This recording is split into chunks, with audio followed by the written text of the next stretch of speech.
नमस्ते, मेरा नाम है दीक्षा ठाकुर और आप मुझे देख रहे हैं श्री विश्वनाथ IAS अकेडमी सोलन से। वनडे एग्ज़ाम को लेकर जो हमारी मोस्ट इंपॉर्टेंट 20 क्वेश्चन की सीरीज़ चल रही है, उसी सीरीज़ में ही हमारा नेक्स्ट वीडियो है। तो चलते हैं, देखते हैं पहला क्वेश्चन जो है वो क्या रहने वाला है। पहला क्वेश्चन है हमारा, स्टेटमेंट 1 है, the Jallianwala Bagh massacre took place in 13 अप्रैल 1919। जलियांवाला बाग हत्याकांड 13 अप्रैल 1919 को जो है वो हुआ था। सही बात है, जो हमारा जलियांवाला बाग हुआ था, जलियांवाला बाग हत्याकांड हुआ था, वो अमृतसर में जो है वो हुआ था और 13 अप्रैल 1919 को बैसाखी वाले दिन ही हमारा हुआ था। तो सही बात है। जनरल डायर ने जलियांवाला बाग में शांतिपूर्ण सभा पर गोली चलाने का आदेश जो है वो दिया था। तो सही बात है, जनरल डायर ने जो है वो गोली चलाने का आदेश भी वहाँ पर जो है वो दिया था। तो स्टेटमेंट 1 मतलब बोथ जो है वो स्टेटमेंट हमारी सही है। अगर जनरल डायर को की बात करें तो उनको जो है वो मारा था किसने, जो हमारे उधम सिंह ने जो है वो लंदन के कैक्सटन हॉल में गोली मारी थी। किसको? ये हमारा जनरल डायर को। उसमें मूवी भी बनी है सरदार उधम सिंह। तो दोनों स्टेटमेंट इसमें हमारे कैसे हैं, सही जो है वो हैं। चलते हैं नेक्स्ट पे। नेक्स्ट जो है वो हमारा क्या है, स्टेटमेंट है, the Khilafat movement was started to protect the Ottoman caliphate after world war 1। Khilafat आंदोलन विश्व युद्ध के बाद उस्मानी खलीफा की रक्षा के लिए शुरू किया गया था। तो सही बात है, जो खिलाफत आंदोलन था पहले तो उसको देखते हैं। द खिलाफत मूवमेंट जो है वो हमारा 1919 में जो है वो शुरू किया था ये और ये शुरू किसने किया था? ये शुरू किया था हमारा अली ब्रदर्स ने शुरू किया था।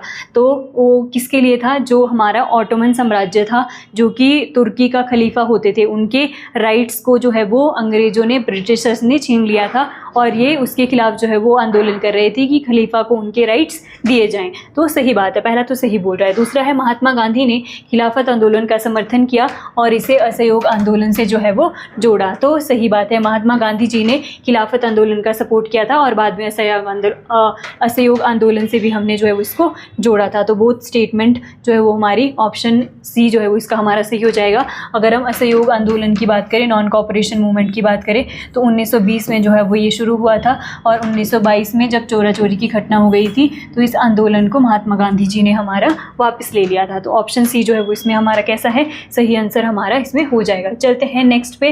नेक्स्ट जो है वो क्या कह रहा है, स्टेटमेंट है, the UN security council has 15 members including 5 permanent members. तो यस, संयुक्त राष्ट्र सुरक्षा परिषद के 15 सदस्य होते हैं, जिनमें 5 जो है वो परमानेंट होते हैं। तो सही बात है, उनमें से टोटल मेंबर जो है वो यूनाइटेड नेशन सिक्योरिटी काउंसिल में हमारे 15 होते हैं, जिनमें से 5 जो है वो हमारे परमानेंट होते हैं और इंडिया हमारा परमानेंट मेंबर में नहीं आता। ठीक है, तो नेक्स्ट स्टेटमेंट क्या बोला? पहला स्टेटमेंट सही हो गया था। Permanent members of UN security council have the power of veto. संयुक्त राष्ट्र सुरक्षा परिषद के स्थायी सदस्यों के पास वीटो की शक्ति होती है। तो सही बात है, जो परमानेंट मेंबर हैं यूनाइटेड नेशन सिक्योरिटी काउंसिल के, उनके पास वीटो पावर होती है। वीटो पावर का मतलब है कि कोई भी डिसीजन है, अगर एक भी कंट्री ने मतलब जो है वो मतलब उससे एग्री नहीं है और उसने वीटो का उपयोग कर दिया, वीटो का यूज़ कर दिया उस डिसीजन पे, तो वो डिसीजन नहीं होगा। मतलब कोई भी डिसीजन आपने फाइनल करना है तो जो ये 5 कंट्री हैं जो इसकी परमानेंट मेंबर है, पाँचों की पाँचों एग्री करनी चाहिए, फिर ही जो है वो कोई डिसीजन इसमें फाइनल होता है। तो बोथ स्टेटमेंट जो है वो हमारी कैसी हो जाएंगी, इसमें सी जो है वो ऑप्शन सी हमारा सही हो जाएगा। दोनों स्टेटमेंट हमारी करेक्ट हैं। चलते हैं नेक्स्ट स्टेटमेंट पे। नेक्स्ट क्या है, the first 5-year plan of India started in 1951 and focused mainly on agriculture। Bharat की पहली पंचवर्षीय योजना 1951 में शुरू हुई थी और मुख्य रूप से कृषि पर ही केंद्रित थी। तो सही बात है, जो हमारा 5-year plan है वो 1951 में शुरू किया गया था और हमने 5-year plan का आइडिया जो है वो कहाँ से लिया है? रूस से हमने जो है वो 5-year plan का आइडिया जो है वो लिया है। तो सही बात है। और कुल मिलाकर हमारे 12 5 ईयर जो है वो प्लान हुए हैं। लास्ट 5 ईयर प्लान हमारा 2012 से जो है वो 2017 तक जो है वो चला है। तो सही बात है पहले वाला। तो नेक्स्ट है, और हाँ एग्रीकल्चर, हाँ पहला जो ये हमारा 5 ईयर प्लान था जो चला था हमारा 1951 से लेकर 1956 तक, जवाहरलाल नेहरू जी के टाइम पे चला था ये, और एग्रीकल्चर को ही फोकस जो है वो इसने किया था। तो सही है पहला। दूसरा है, the second 5 year plan focused on the development of heavy industries. दूसरी पंचवर्षीय योजना भारी उद्योगों के विकास पर केंद्रित थी। तो सही बात है, इंडस्ट्रीज़ पर ही जो है वो फोकस थी, जिसमें 3 इंडस्ट्रीज़ हमारी लगाई लगाई भी गई थी। दुर्गापुर जो हमारा वेस्ट बंगाल में लगाया गया था, भिलाई जो हमारा छत्तीसगढ़ में लगाया गया था, और हमारा उसके अलावा राउरकेला, हाँ राउरकेला हमारा उड़ीसा, ये 3 जो प्लांट जो है वो लगाए गए थे, क्योंकि सेकंड 5 ईयर प्लान में हमने हैवी इंडस्ट्रीज़ पे जो है वो फोकस किया था। तो दोनों ही स्टेटमेंट हमारी सही है, बोथ स्टेटमेंट्स आर करेक्ट, इसका जो है वो हमारा सही आंसर हो जाएगा। चलते हैं नेक्स्ट पे। स्टेटमेंट्स है leaders like Maulana Mohammad Ali and Maulana Shaukat Ali were prominent खिलाफत लीडर्स। मौलाना मोहम्मद अली और मौलाना शौकत अली खिलाफत आंदोलन के प्रमुख नेता थे। अभी इससे रिलेटेड पहले भी एक क्वेश्चन जो है वो था, तो अली ब्रदर्स जो है वो इनको बोलते हैं। अली ब्रदर्स ने ही शुरू किया था खिलाफत आंदोलन। खिलाफत आंदोलन 1919 में जो है वो शुरू किया गया था, और महात्मा गांधी जी ने भी इसको जो है वो सपोर्ट किया था। अगर हम खिलाफत आंदोलन की बात करें तो ये तुर्की के खिलाफ जो खलीफा होते थे उनके राइट्स के लिए जो है वो किया गया था इंडिया में, और ब्रिटिश गवर्नमेंट के खिलाफ भी जो है वो किया गया था। तो स्टेटमेंट पहला सही है। The Khilafat movement was supported only by Muslim in India. नहीं, मैंने अभी आपको बताया कि गांधी जी ने भी जो है वो इसको सपोर्ट किया था, और गांधी जी के साथ साथ और भी बहुत सारे हिंदूज़ ने खिलाफत मूवमेंट को इंडिया में सपोर्ट किया था। तो दूसरा हमारा रॉन्ग है, दूसरा स्टेटमेंट रॉन्ग है। ओनली 1 जो है वो इसका सही है। ऑप्शन ए हमारा कैसा हो जाएगा, इसमें सही आंसर हो जाएगा। चलते हैं नेक्स्ट पे। नेक्स्ट जो है वो क्या बोल रहा है, the 5th 5 year plan gave importance to self sufficiency in food production. 5वीं पंचवर्षीय योजना ने खाद्य उत्पादन में आत्मनिर्भरता को महत्व दिया। तो सही बात है, मतलब एम पूछ रहा है जो जितने भी हमारे 5 ईयर प्लान है, जैसे कि जो फर्स्ट 5 ईयर प्लान है वो फोकस करता है एग्रीकल्चर पे, सेकंड वाला करता है हैवी इंडस्ट्रीज पे, इसी तरह से थर्ड वाला इसी तरह से 5th वाला पूछ रहा है, सॉरी इसी तरीके से 5th वाला करता है किस पे, self sufficiency in food production, मतलब आत्मनिर्भरता, खाद्य उत्पादन में आत्मनिर्भरता। तो सही बात है। The 12th 5 year plan emphasised inclusive growth and infrastructure development. 12वीं पंचवर्षीय योजना समावेशी विकास और बुनियादी ढांचे के विकास पर जोर देती है। तो सही बात है, दोनों स्टेटमेंट जो है वो हमारी सही है, बोथ स्टेटमेंट जो है वो करेक्ट है। मैंने आपको बताया टोटल 12 ही जो है 5 ईयर प्लान आए हैं, और जो लास्ट वाला है हमारा वो 2012 से 2017 तक जो है वो चला है, जो हमारा मतलब 12वां 5 ईयर प्लान जो है हमारा था। ठीक है, तो बोथ स्टेटमेंट इसमें सही जो है वो हो जाएगी। चलते हैं नेक्स्ट पे। नेक्स्ट जो है वो क्या है, GST was implemented in India in 1 जुलाई 2017। भारत में जीएसटी 1 जुलाई 2017 से लागू हुआ है। सही बात है। जीएसटी जो है वो गुड्स एंड सर्विस टैक्स इसकी फुल फॉर्म होती है। जीएसटी हमारा जो है वो 4 टाइप का होता है, जिसमें सेंटर जीएसटी यानी कि central goods and service tax होता है, स्टेट जीएसटी हमारा होता है, इंटीग्रेटेड जीएसटी हमारा होता है, और यूनियन टेरिटरी जीएसटी जो है वो हमारा रहता है। गुड्स एंड सर्विस टैक्स जो है वो हमारा कौन सा बिल था, 122वां बिल जो है वो हमारा था, और जब ये आया तो इसको लेकर हमारा 101वां मतलब 101 कॉन्स्टिट्यूशनल अमेंडमेंट एक्ट जो है वो हमारा हुआ था। जीएसटी जब आया था तो हमारा जीएसटी काउंसिल भी जो है बनाई गई थी, 279A के तहत जो है वो जीएसटी काउंसिल जो है वो बनी है कॉन्स्टिट्यूशन में, और जीएसटी काउंसिल जो है वो उसके हेड जो है वो हमारे फाइनेंस मिनिस्टर ऑफ इंडिया जो होते हैं। फाइनेंस मिनिस्टर इंडिया में अभी एट प्रेजेंट निर्मला सीतारमन जी हैं, तो वही हमारी जीएसटी काउंसिल की हेड भी हैं। तो पहला स्टेटमेंट हमारा सही है, और 1 जुलाई को ही हम इंडिया में जीएसटी डे भी मनाते हैं। स्टेटमेंट 2 है, GST is a single indirect tax on the supply of goods and services through out India. GST Bharat में वस्तुओं और सेवाओं की आपूर्ति पर एक एकल अप्रत्यक्ष कर है। तो सही बात है, जीएसटी हमारा इनडायरेक्ट जो है वो टैक्स है, और पूरी इंडिया में जो है वो पूरी इंडिया में जो है वो लगता है उसको। तो दोनों ही स्टेटमेंट, बोथ स्टेटमेंट जो है वो आर करेक्ट। ऑप्शन सी जो है उसका हमारा कैसा हो जाएगा, सही आंसर हमारा हो जाएगा। चलते हैं नेक्स्ट पे। नेक्स्ट जो है वो क्या बोल रहा है, GST is collected by the central government on intra state supplies. CGST केंद्र सरकार द्वारा राज्य के भीतर होने वाली आपूर्ति पर संग्रहित जो है वो किया जाता है। सही बात है, जो किसी भी स्टेट है, कोई भी स्टेट है, वो क्या करता है, उसमें स्टेट का मतलब एसजीएसटी और सीजीएसटी ये दोनों जो है वो लगते हैं। तो सही बात है, पहले वाला स्टेटमेंट हमारा सही है। CGST is collected by the state government on inter state supplies. CGST राज्य सरकार द्वारा, राज्य के बाहर नहीं, राज्य के बाहर नहीं। जो सीजीएसटी है उसका फुल फॉर्म ही है states government and service tax. तो ये स्टेट के अंदर लगता है, स्टेट के बाहर नहीं लगता, विद इन द स्टेट जो है वो लगता है। तो दूसरा जो है हमारा रॉन्ग है, पहला ही हमारा सही है। तो ऑप्शन ए ओनली 1 जो है वो इसका हमारा कैसा हो जाएगा, ओनली फर्स्ट स्टेटमेंट हमारा इसमें करेक्ट स्टेटमेंट जो है वो हमारा हो जाएगा। चलते हैं नेक्स्ट पे। नेक्स्ट जो है वो क्या बोल रहा है, which of the following pairs are correctly matched, निम्न में से कौन से युग्म सही सुमेलित हैं। आपको बताना है, एक साइड हमारी ये दी गई है, दूसरी साइड हमारी जो है वो यूनिट जो है वो दी गई है। तो क्या फोर्स की यूनिट हमारी जूल होती है? नो। जूल की जो हमारी यूनिट होती है वो होती है हमारी एनर्जी की। किसी भी टाइप की एनर्जी हो, चाहे आपकी काइनेटिक एनर्जी हो, चाहे आपकी पोटेंशियल एनर्जी हो, दोनों का यूनिट हमारा क्या होता है? जूल जो है वो होता है, फोर्स का नहीं होता। पहले वाला रॉन्ग। वर्क का यूनिट न्यूटन नहीं, वर्क का भी जो है वो हमारा जूल ही होता है, न्यूटन नहीं होता। न्यूटन होता है हमारे किसका? फोर्स का। पावर का यूनिट वाट होता है, तो ये पावर जो है होता है हमारा उसका वाट ही जो है हमारा होता है। एनर्जी का पास्कल नहीं होता, एनर्जी का मैंने आपको बताया जूल जो है वो होता है। पास्कल यूनिट होता है हमारा प्रेशर का। तो सही आंसर इसका ऑप्शन सी हमारा ऑलरेडी मैच्ड है। तो यही जो है हमारे से पूछा है कि कौन सा जो है ऑलरेडी मैच्ड है, तो ऑप्शन सी जो है वो इसमें सही होगा। नेक्स्ट है, which structure is found only in plant cell and not in animal cell. कौन सी संरचना केवल पादप कोशिकाओं में पाई जाती है, जंतु कोशिका में नहीं पाई जाती, एनिमल्स में नहीं पाई जाती? माइटोकॉन्ड्रिया। माइटोकॉन्ड्रिया तो होता ही है। माइटोकॉन्ड्रिया को और क्या बोलते हैं? Powerhouse of the cell जो है बोलते हैं। न्यूक्लियस भी जो है वो दोनों में होता है। Cell wall, yes, cell wall जो है वो हमारी ऑप्शन सी इसका सही है। सेल वॉल हमारी जो है वो एनिमल में नहीं पाई जाती, प्लांट सेल में जो है वो मिलती है। तो ऑप्शन सी इसका सही हो जाएगा।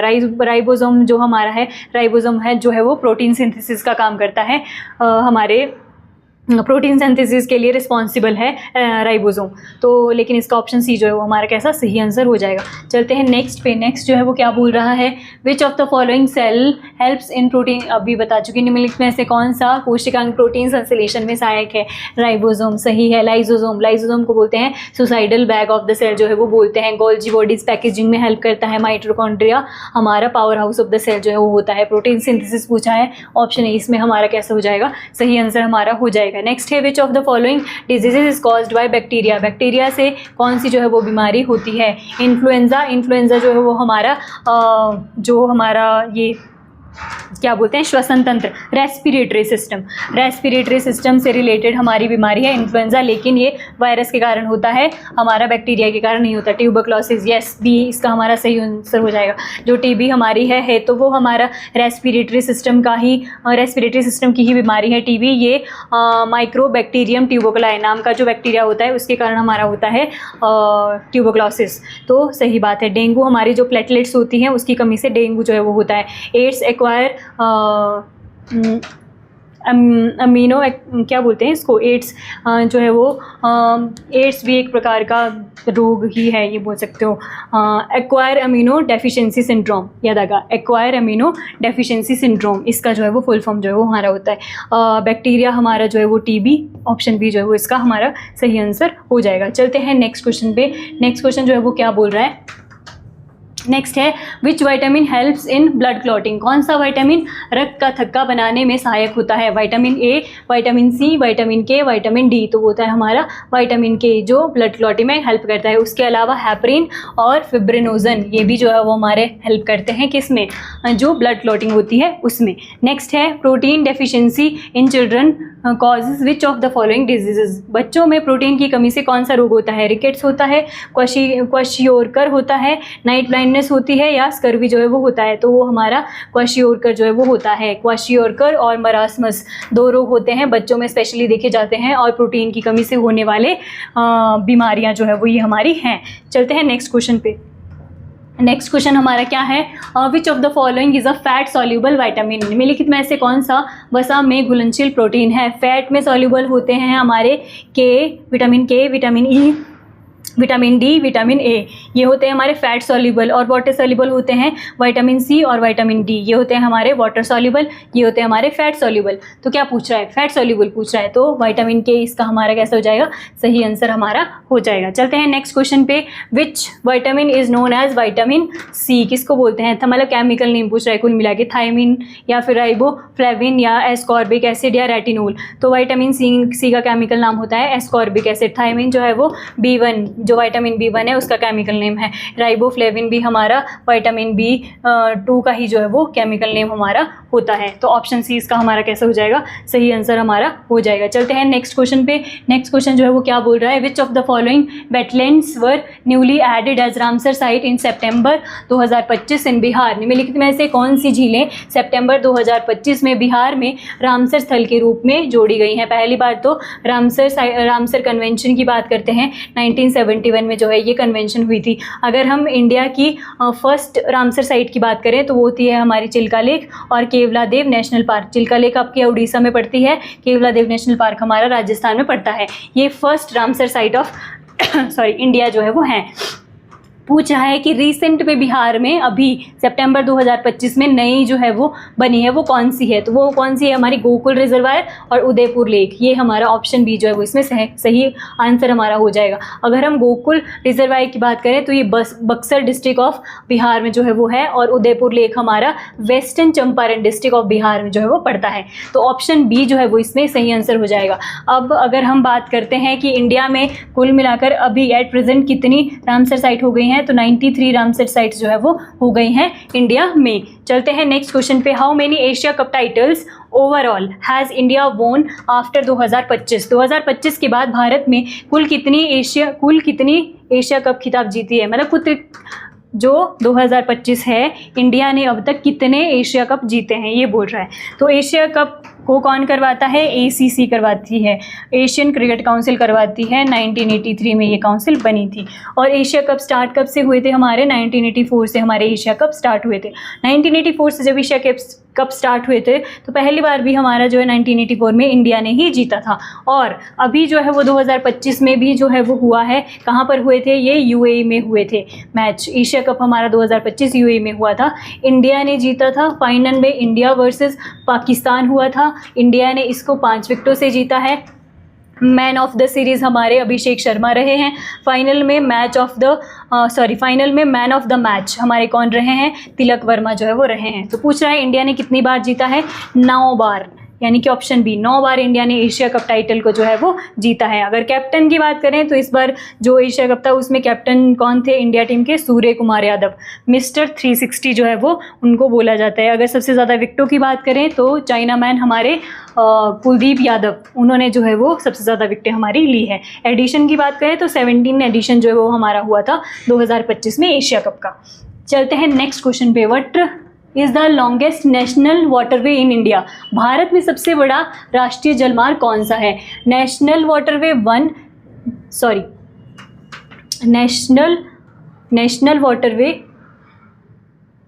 ये वाला था, हाँ सॉरी, नेशनल वाटरवे 1 है या फिर नेशनल वाटरवे 2 है, नेशनल वाटरवे 3 है या नेशनल वाटरवे 4 है? कौन सा है जो सबसे लॉन्गेस्ट है? तो वो है हमारा नेशनल वाटरवे 1 जो कि गंगा नदी पर है। गंगा नदी पर कहाँ से कहाँ तक है ये नेशनल वाटरवे 1?